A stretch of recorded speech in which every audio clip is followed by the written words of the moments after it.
Good afternoon, period 4. Sorry I'm not here. My first ever childhood friend is getting married near my hometown outside Philadelphia, so I had to run.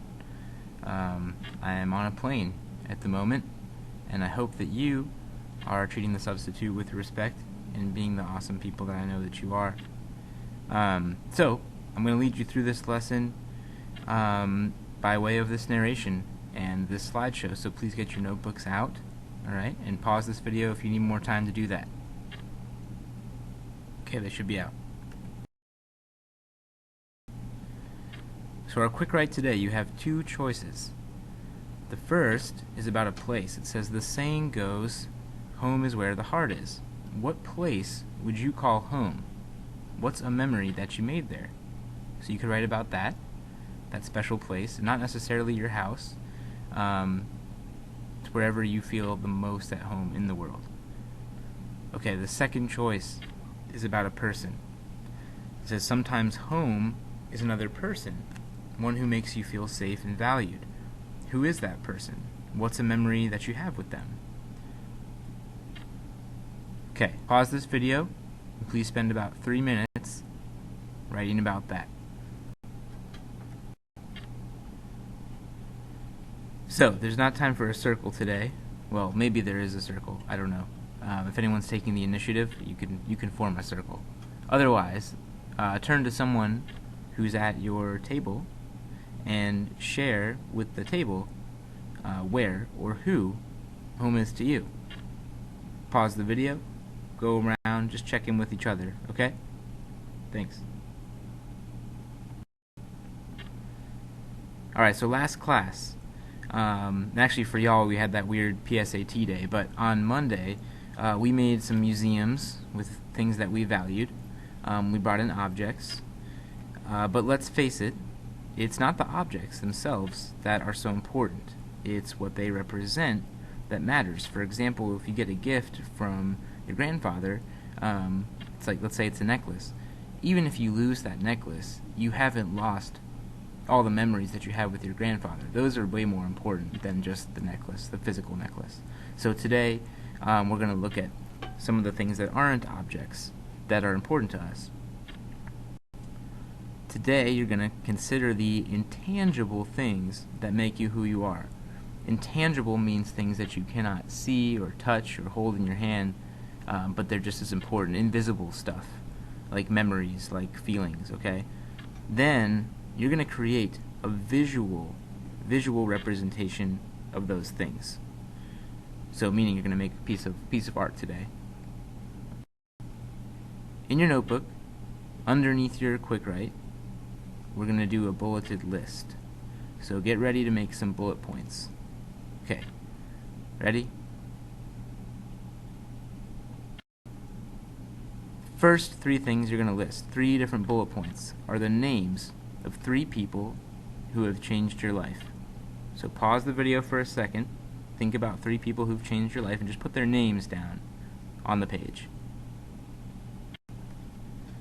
Okay, next, list 3 places that are important to you or your family. So they could be countries, cities, specific places like your room, or also they could be things that your family places your family goes that you've never even been to. Like maybe there's a city that your dad was born in and he always talks about it. So any places that are important to you or your family. So make at least 3 bullet points for that. And pause the video to do that. Okay, next. List the things that you spend most of your time doing. These are like your hobbies, your favorite things to do. Try to think of at least 3. So make 3 new bullet points for the things that you spend most of the time doing. And pause the video, make your list, come back to me when you're done. Now I want you to list the things that you dream of doing in the future. These are things that, not necessarily jobs, but maybe there are accomplishments that you dream of doing. Maybe you dream of writing a book or making a film. Maybe you dream of biking across the United States. I don't know. Or maybe you just dream of being a successful business person. That's okay. So 3 things that you dream of doing. So take a second, pause the video, and jot those down.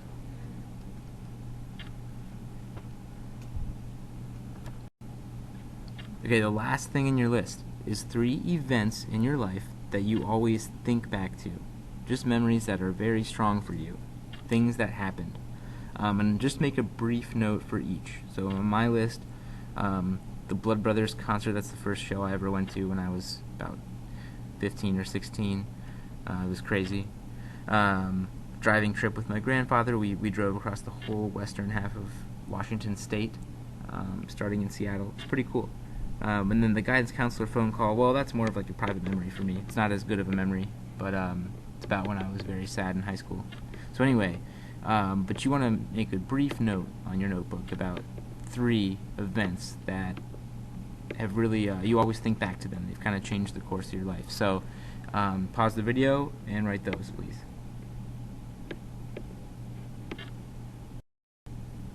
Okay, you now have a pretty long list. So what I want you to do is take a second, turn to someone at your table, and ask that person to tell you about one thing from their list, just one.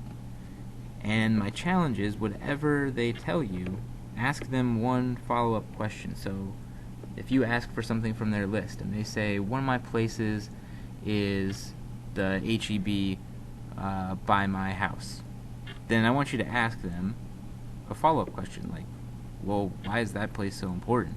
It's just an HEB. You know what I mean? Okay, so ask a follow-up question to whatever they say. So pause the video, have a chat, and then we'll move on. Oh, so it says time for work setup. You're already in work setup, so don't worry about that. Okay. Alright, today you're going to create your head, hand, or heart map on a blank page. So at this point, I want you to make sure you have a blank piece of paper in front of you. The substitute should provide you with one, but make sure there might be some on the center table. Just make sure you get a blank piece of paper in your hands. Step 1 is to decide which outline you're going to use. The outline should take up most of the page, so the decision is, are you a head, hand, or heart person? Head means you always are thinking, analyzing, and sometimes overthinking things. You may worry a lot, just think about the future a lot. The hand person, they always act right away, whether or not they're totally ready. It's like, I don't know what I'm doing, but I'm going to figure it out by acting on it, okay? The heart is when you follow your emotions, and you feel things very strongly. So, whatever one you are, and actually some people are a mix, so you might draw a head with a hand sticking out of it. You might draw a heart where half of the heart is a head.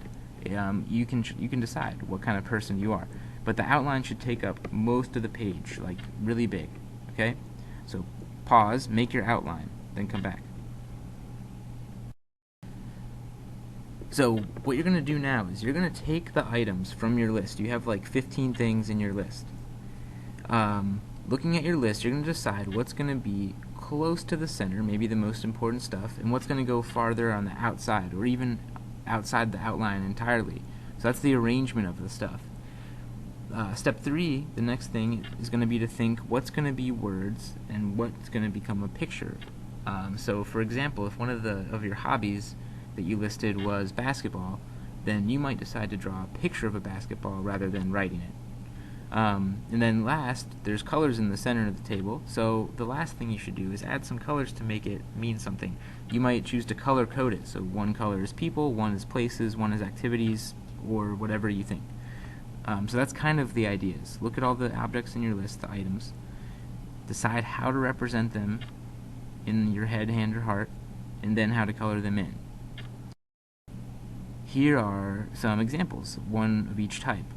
The heart on the left here is all words, but you can see they broke it up into different places inside the heart. The very center is a list of this person's closest family and her pets, so that's her most important thing. On the outside, she has her sports. She's got her favorite ice cream flavors down there, so she really likes ice cream.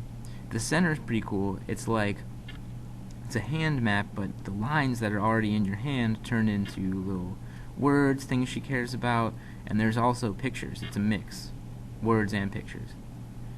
On the far right, that's the head map, but it's filled with visual representations, just pictures of what this person cares about. So her favorite books, animals that she loves in theory, places she's been are represented in there, inside the outline. It's pretty cool. So you decide how you want yours to look, and you have the rest of the period to work on it. Fill in your stuff, get it colored, make it look awesome like these. Okay? Alright, so I expect you to be good, be working, and these should be handed in at the end of the period, okay? Alright, thanks.